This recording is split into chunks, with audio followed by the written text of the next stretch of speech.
14 heures. Dans l'actualité également, ce bilan positif dressé ce matin des 550 boutons d'alerte déjà distribués à des élus et si besoin, eh bien d'autres seront déployés.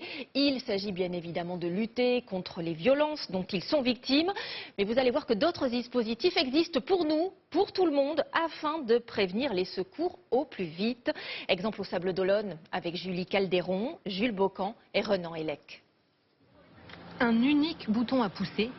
Veuillez patienter, nous recherchons votre correspondant. Le gyrophare se met en route. Et vous voici connecté avec la police municipale. Une caméra vient tout juste de s'allumer sur vous.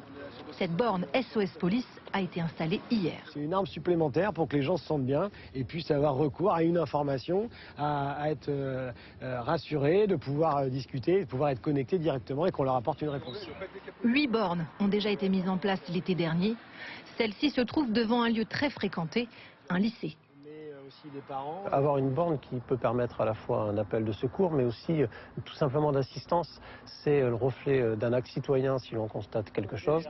Au Sables-d'Olonne, en quelques mois, 200 appels d'urgence ont été passés et 20 interventions déclenchées pour des tentatives de vol ou encore des malaises.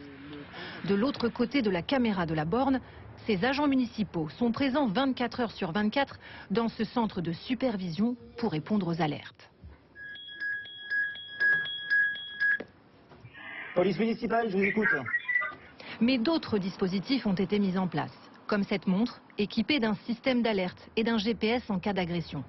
Sur cette photo, le maire de Bagnols-sur-Cèze la porte au poignet après avoir reçu de multiples menaces. Autre possibilité, ce bouton d'urgence, relié au téléphone de l'élu. Une simple pression et il appelle une personne de confiance qui pourra ensuite prévenir la police. Si les agressions d'élus ont diminué en 2024, elles restent encore à un niveau élevé, 2501 au total, selon les chiffres annoncés ce matin sur notre antenne. 68% des agressions concernent les maires. Le maire est visé parce qu'il est l'incarnation de l'autorité. Il est, comme le dit souvent le président du Sénat, à portée d'engueulade. Mais là, ça va beaucoup plus loin. 500 boutons d'urgence sont actuellement déployés en France.